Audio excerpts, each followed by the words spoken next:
We're talking to the man of the hour, NBI Director Melvin Matiba. Good afternoon, sir. Welcome back to Storycon. Good afternoon, sir. Good afternoon, Director. Good afternoon po, Ma'am Ami. Good afternoon Hi, po, Ma'am Ami. Good afternoon po. Director, nakarelate ba kayo doon sa Ed, banat Ed. sa atin ng China na mukha daw tayong mga unggoy? Ay, nako. Talaga naghahanap ng damay si Ronald eh. Kaya nga, boss eh. Pero narinig ko, hindi ka pa naglalunch, papadala kitang kikiam dyan. Yan. So bakit kikiam? Teka, Mukhang Maria. Chinese sausage. Mukhang may hugot. Oo. Mukhang may hugot. Chinese sausage yun eh. Oo, hindi mo alam yun? hindi lang Chinese sausage. Dahil may history yung kikiam na ano. Oo. May ugnayan yan kay Ambassador of Jesus Christ. Teka, doon tayo pumunta. Sige. Sir, I'm sure you heard about the big brouhaha in the last 2 days. Actually, 3 days pala. Yes, yes, sir. Yung galit na galit yung magkakapatid na you appeared out to be targeting them, the minority, and in particular, the senators who may be grilling you by Monday or Tuesday? Tuesday. Well, Tuesday.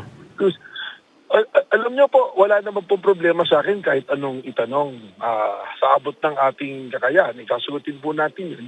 Ang ipinagtataka ko po, bakit gagawin namin yung aming mandato na mag-iimbestiga, ay sasabihin na nananakot. Kasi parang parehas lang po nito, no? Kung wala naman palang pinatay, bakit natakot? Diba? Yun yung sabi eh. Eh kung wala naman po palang dinakaw, bakit matatakot sa investigasyon? Di ba? So, ang sa akin lang po, ngayong araw na to, inaral ko yung dokumento. Wala pong pangalan na ako nakita ron eh. Na pangalan niya. Doon sa Pisgop. Wala Kaya na. ngayon, nag-iisip ako, bakit siya nagagalit na iimbestigan yung Pisgop na wala naman sa dokumento yung sa kanya. Kaya lang po, kailangan niya ngayon magpaliwanag na bakit tumatayo siyang chairman na wala naman siya as board member dun sa korporasyon.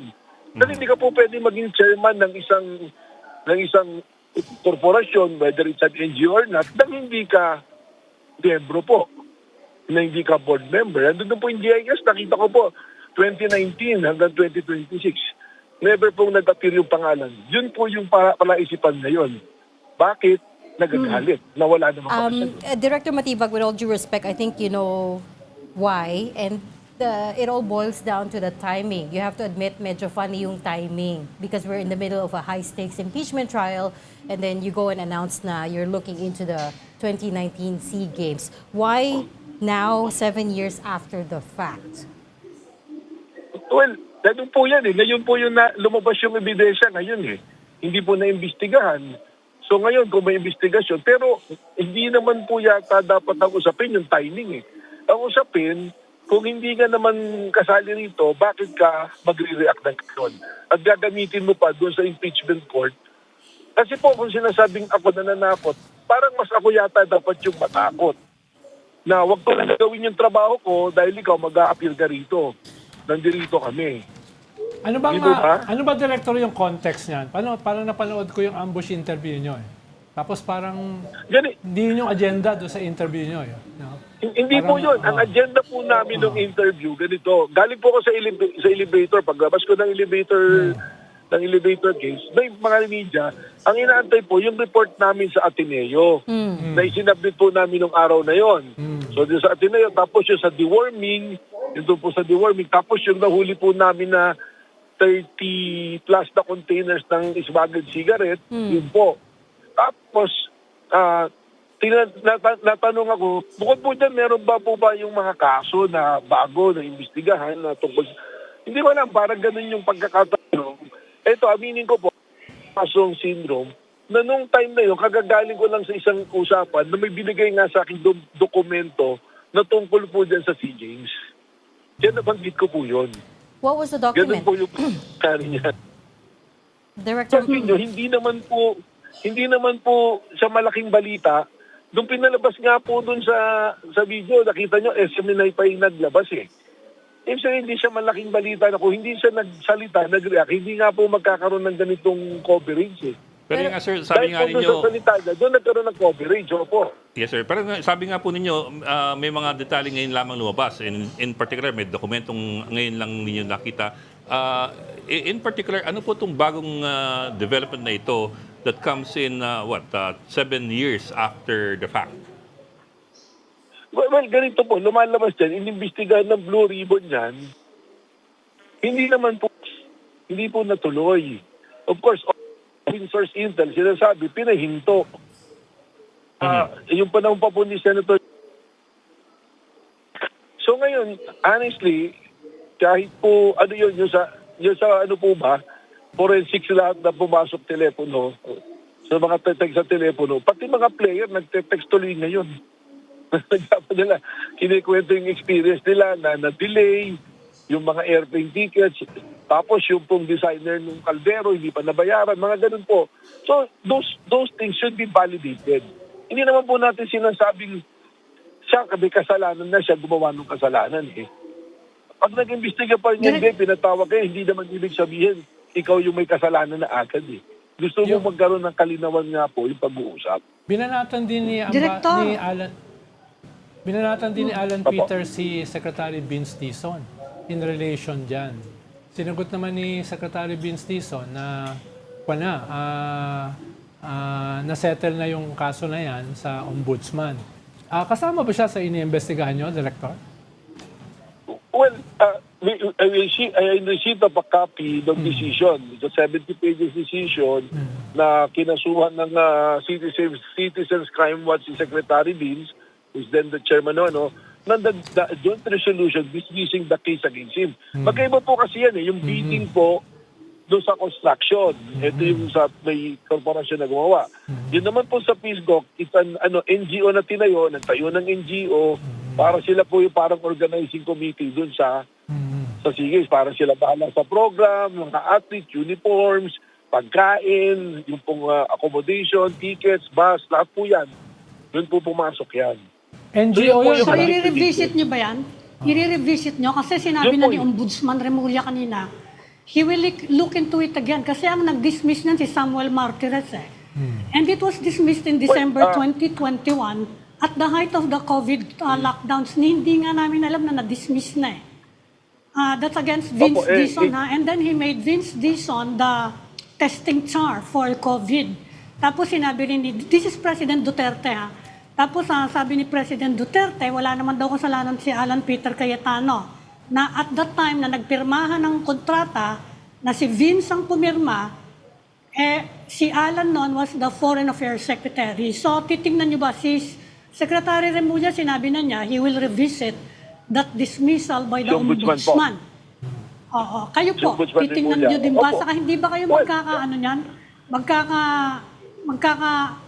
magkakapatong-patong yung investigasyon nyo dahil sinabi na ni Ombudsman Remulla, titingnan din daw niya uli.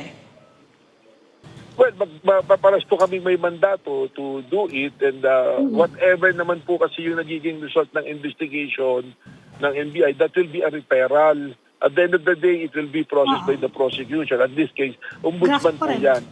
So, we can be directed to submit, they can be directed po to submit. Kasi under our Republic Act 10867 po, yung aming pong batas mandate, we can do a motu proprio investigation or an investigation by somebody who's a complainant or if it's instructed to us by DOJ or by the Ombudsman.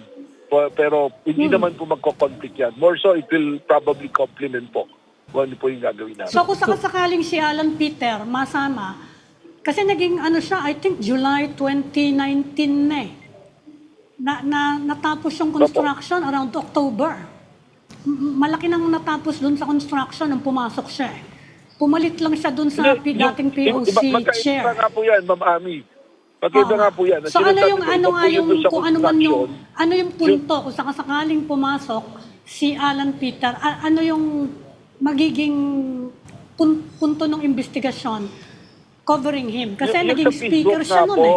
Siguro, Director, i-summarize nyo lang ano ba yung usapin dyan, halimbawa sa PhilGoc. Dahil para siyang NGO para siyang NGO eh. Ano yung crux ng issue? Tama po. Parang yung NGO, yung PhilGoc po, it was incorporated, registered with the SEC. For the purpose, ang pangalan pa lang na Philippine SEA Games Organizing Committee. So yun yung function nila. Sila po yung organizers dyan. So they took care of the allowance, yung pong mga pamasahe, yung air ticket, pagkain, uniform, rental ng mga kung saan po yung events. So it's a foundation po, board of trustees yan, yung mga yan. So meron pong pera na pumasok dyan na pera ng gobyerno. Anong ibig sabihin po? Pag may pumasok na pera galing sa gobyerno, that is subject to liquidation. Subject to audit po yan. Pero since 2019 hanggang ngayon, wala naman pong nangyaring liquidation. Wala pong audit na nangyari. Napakalaki po ng perang pumasok. Ngayon, ang Magkano po sinasabi ko yun? nga po, we are mentioning yung pong on record 2.2 billion na napasok. 2.2. Ano po? Tapos, Kailan siya binayad? May report po. Kailan yun siya po pumasok? Yung Yung 2.2 billion? pumasok po yan nung na-incorporate na yan. Na-incorporate na po yung PISOC before the start of the CJs mismo.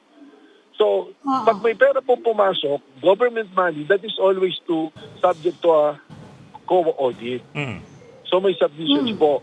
We are not speaking pa ng mga na ano po nila, yung mga donations na pumasok, ganyan.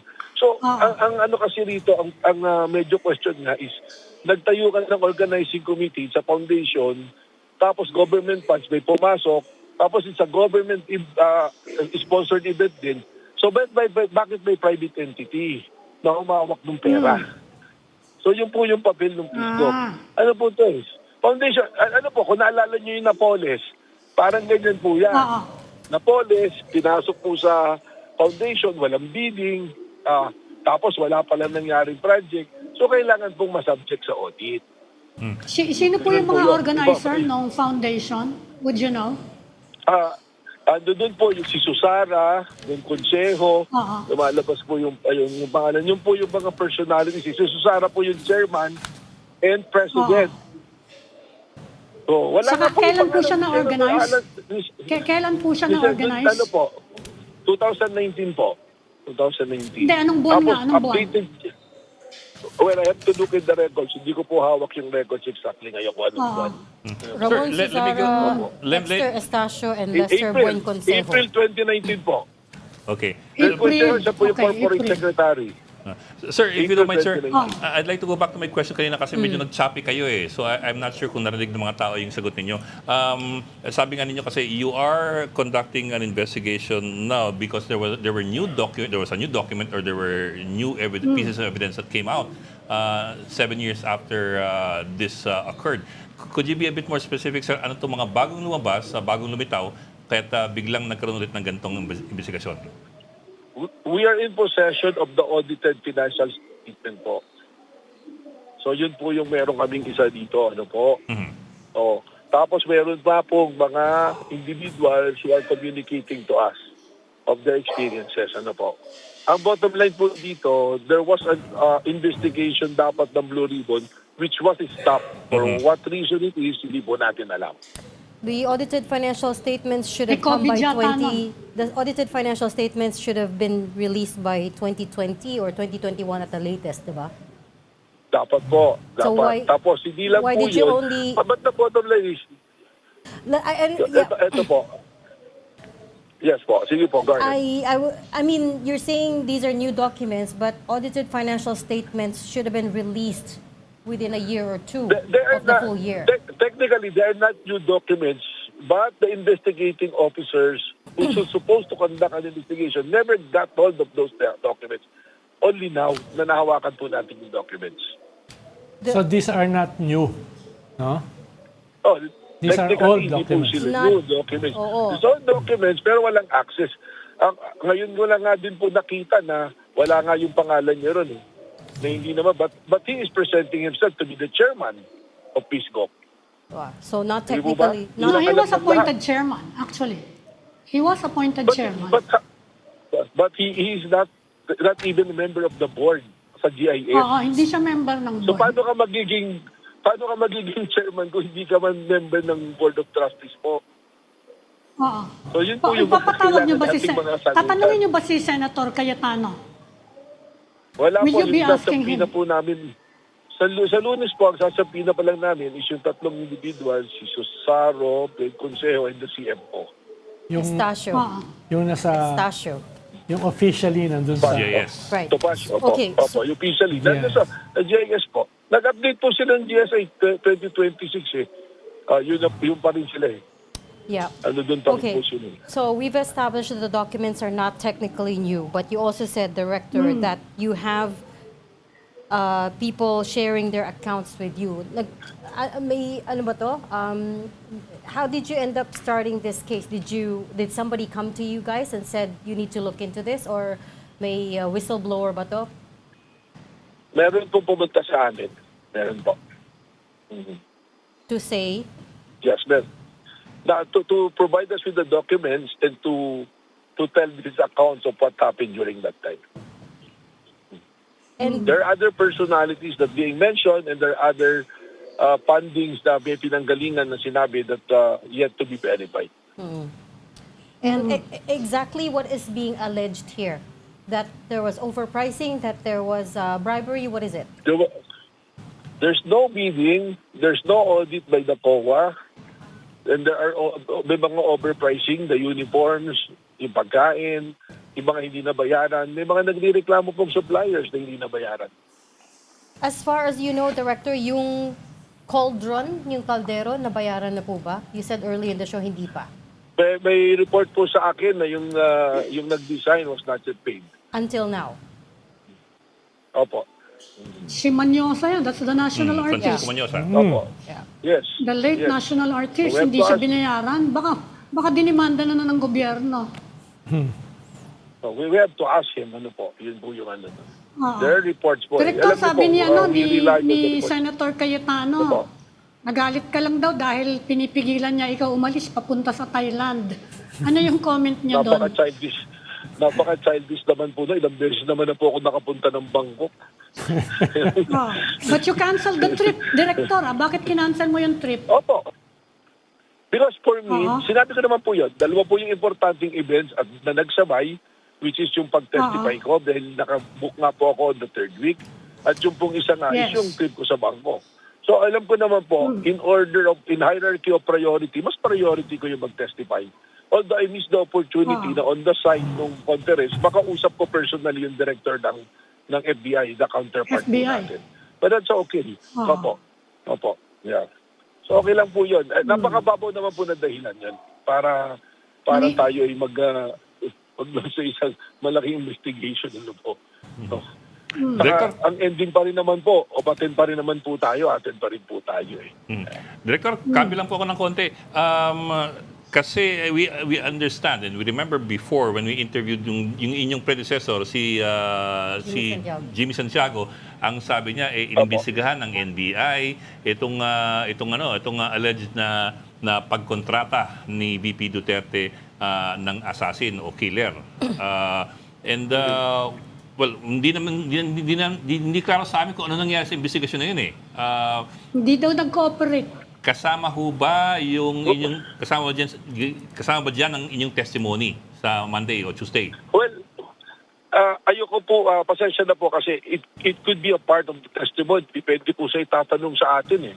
Yung pagpunta po natin dyan. So, I'd rather not discuss anything that will probably part of my testimony. Mas mabuti po siguro, hindi ako mag-komento po doon. Okay. Pero hindi, ito lang po, I know you don't want to answer directly, pero na-conclude po ba yung inyong investigation? Yung investigation ng NBI at least? Well, again, yan po probably will be a part of my testimony. So, I don't want Okay. us to be preempting po what will happen during just watch my though. testimony. Just wait for her testimony and watch. Tama po. Okay, so you don't want to answer that. That's fine, Director. But let me come back to this GOC issue. I mean, you move in political circles then, sir, so you know what this looks like. And what it's coming across to a lot of people is that tinatarget yung mga Duterte allied senators. We already know that 3 of them are not able to join the proceedings because they're either jailed or on the run. What would you say to that? Well, alam niyo po lahat naman ng action niyo, whether for or against, will be labeled as politically motivated eh. So, let's accept it na gano'n. Ang tanong na lang kasi, nangyari ba, totoo ba o hindi, di ba? Tapos ang tingnan na lang natin, ano bang ebidensya, ano ba yung proseso, ano ba yung batas. So, dapat dun po tayo, because yun na po yung pinaka-weakest lagi na position if you are in this kind of situation, sasabihin mo politically motivated dyan eh. So, mahirap naman po yun. At saka, nakakapagtaka naman, dahil the impeachment court, the senator judges, will appear to be neutral and impartial. Ano po? So, kung mayroong investigation ipapadala na mangyayari, to any one of them, not necessarily him, di ba? Bakit naman iisipin na tinatakot ka? Wala naman pong ganun. So, ano po ba ibig sabihin? Paano mo siya itatakutin? Which side are you in ba? Kanino ba side? Eh, alam niyo po ba, for the benefit of the public, I'm a witness do sa pre-trial order, not only for the prosecution, but also for the defense. Ano ibig sabihin po nun? Pag tinanong ako ron, ang isasagot ko lang consistently kung ano yung alam ko. Kung ano yung alam ko nangyari, kung ano yung ginawa ko as a director. Yun lang naman po yun eh. But I guess the question at the crux of it, at the core of it, is why this case out of all the other cases na pwede nyo pong investigahan? Because of course, there's a lot of alleged wrongdoing and some people are pointing out, pati nga yung flood control scandal, hindi pa tapos yung investigasyon doon. Why look into this now? And what you're saying is, At this time. merong pumunta po sa inyo. That's what triggered it. Wait lang, hindi lang po yan yung ginagawa namin. It so happen, yan yung nababalita. Because yung flood control issue po, we're continuously investigating it. Just recently, we filed 2 cases ng flood control involving sa province of Quezon and another one, I think, in Mindoro. Tapos we'll be filing 2 flood control case dito sa Cebu. 2 po. Tuloy-tuloy po yun. Yung mga umakyat pong kaso na may mga nakasuhan nang galing po sa Indian case bidapnan. We've been doing yung trabaho po namin according to our mandate. Lahat. It so happen, ito yung nabibigyan po ng attention. Kaya nabigyan ng attention dahil nga nag-react po yung tao na supposed to be, if you will look at the record, wala naman siya doon involved din dapat. Siguro Based on the documents. ang tanong, Director, dahil nga may impeachment, tapos lumabas yung pangalan ng isang senador na nasa minority dito sa trial, ay habang may trial, so ganun yung kanilang mga issues, yung timing. Meron ba kayong... Yung timing talaga yung Director, iniimbestigahan nyo ba si Risa Ontiveros o si Bam Aquino or si Kiko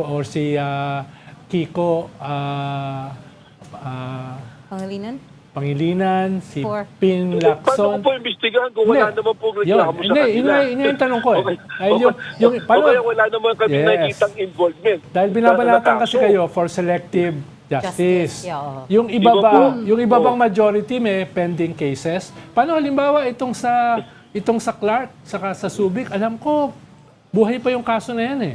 At ang nagsampa ng kaso niyan before ay isang head ng GOCC ng Duterte government. So the case remains eh. Nung binalikan ko yan, hindi yan patay na kaso, buhay yan eh. Natanggal pa nga po eh. Yes. Natanggal pa nga po Yung nagsampa ng kaso. May nagsampa ng kaso dyan eh. Opo. Na head ng GOCC. Dati nga, chief of staff. Pagsampa niya, Dinismiss nga niya, no? Samuel Martires. pagsampa niya, natanggal siya. Oh, parang kilala ko to. Saka dinismiss ni Samuel Martires. Hindi naman director kasi. Actually, nakalimutan na ng mga tao yung case. Yes. Kaya yun ang sinasabi nila, bakit binuhay ngayon? Active pa yung case na yan, Ami. Nakalimutan na namin yan eh. Pero the case remains No, eh. dinismiss daw ng ombudsman. Dinismiss ni Martires kaya nga binubuhay ngayon. Hindi, ang Ni dinismiss. Remulla nung Ang pinaalala dinismiss. nila.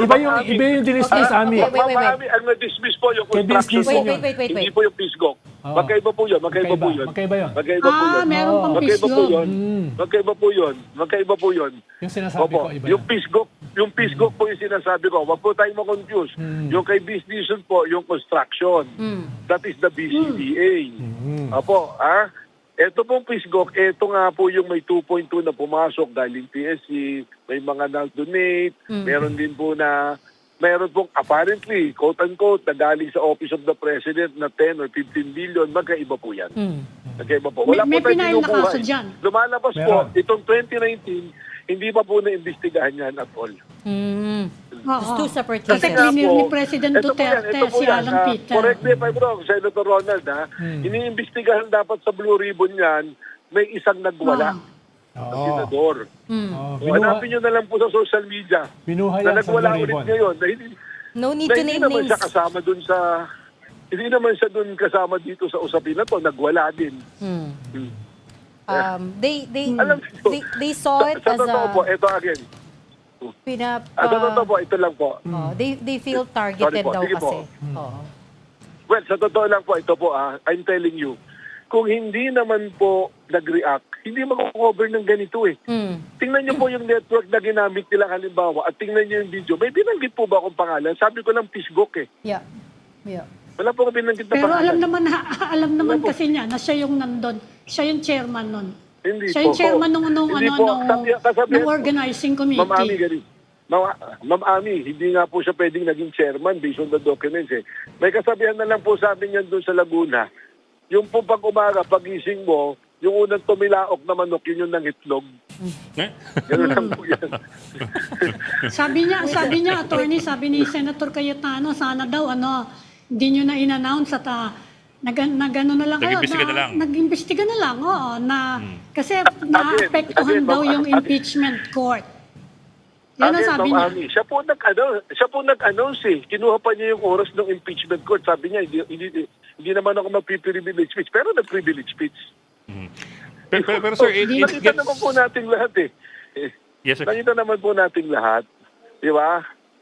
Pero sir, it does get very Gusto po niya, confusing. So, was he chairman or was he not a chairman? Kasi sabi nga ninyo, GIS, wala siya sa GIS ng, Wala po siya. ng Fisgo. Based on the GIS, based on the record of we gathered. Sa ngayon po, yung nakuha namin with the SEC, Based on the wala po record, siya oo. pangalan doon. Pero, Ang alam ng tao ang siya alam yung ng chair. lahat is, nag-chairman siya eh. And that's, I suppose, alam Yun ng nga po lahat. yung tanong ngayon. That is daw the question. Paano ka naging chairman kung hindi ka man member ng board? Maybe it was a Hindi mo ba non-board Tanungin natin si position. President board? Duterte. Maybe it was a non-board Di ba po, position. Yeah. pag chairman po, Pwede di ba siyang binoboto non-board ng board? position. Pwedeng non-board, sir, pag appointed ka lang. Political appointee siya. Kaya mo, but shouldn't you be hindi still in the naman po GIS? government ang PhilSgok eh, ma'am. Hindi po government ang PhilSgok. Non-government, NGO po siya, na-register sa Prime NGO. SEC. Yeah. Opo, paano po siya i-appoint ng presidente doon? Hindi usually napapasok ng bilyon sa isang NGO. Alam niyo po, ngayon lumalabas na talaga. Nalanig ko si, Wait. Go ahead, Director. Ang tagal ko sa NGO. Tayo po ngayon, tayo lang sa pag-uusap lang natin, ibig sabihin, mas maraming katanungan kaysa sagot. So ano po dapat ang gawin? Kung maraming katanungan, dapat imbestigahan natin. Ano po? At dapat magpaliwanag yung mga taong magbibigay linaw. Hindi po nangangahulugan na may kasalanan ka pag ikaw inimbitahan para humingi ng kaliwanagan po sa'yo. Pero sir, alam mo sir, sa huli, the optics kasi, it's the optics eh. Yeah. It would have made a huge difference if the announcement, if it was to be made at all, was made a week or After the two fact. later. Mga 1 month later Or a lang. month later. Mga 1 month later, pwede Not na. 4 days before you appear as a witness. Or after the fact. Mga 1 month later. Hindi po. Let me ask you, Sir Ed, Ma'am Ami, ano po ba yung tinitingnan natin, gusto natin optics, o we really seek the truth? Yun Kaya po lang tanong ko. nakikita, hindi natin maaalis yung optics ngayon dahil Yeah. napaka-polarized Mali ng siya bansa po yun natin eh. at napaka-politically Pero- combustible ng ating environment ngayon eh. Pero di ba pabor sa iyo, Pero, ma'am- Director, kung hindi lumabas yan ng ganito kaaga dahil Well, dahil hindi ka nila kakatayin sa Sa chuchusi. Oh, ibig sabihin, Hindi nga po pabor eh. sa It's the inyo. other way around. Pabor sa It's inyo. the other no? way around. Oh, No. yeah. Yung sinasabi Hindi po, ko. it's the other way around. Yeah. Yeah. You told me everything. Are Di you, ba? That is, di ba po? are you ready for that, It Director works Matiba? both ways. I'm ready to tell the truth. I'm ready to answer kung ano po yung alam ko. And the Ilan other, naman po tayo eh.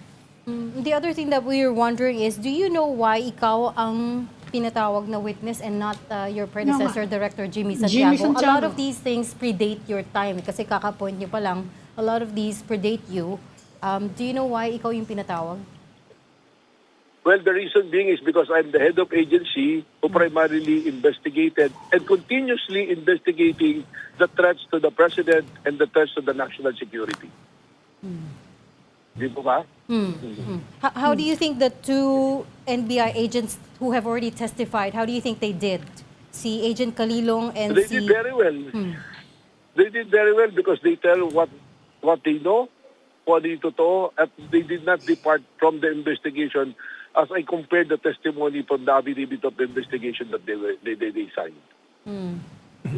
Pero yung differences, yung so-called typos in the subpoena and the affidavit, may explanation ba yun, sir? Yung... Well, substantial po yan na hindi po substantial yan I mean, ano po yan yung tawag dito mga typographic, nangyayari naman po sa lahat yan. Nangyayari po yan. So, ang substance po yung importante. Kung ano yung substance ng testimony. Okay.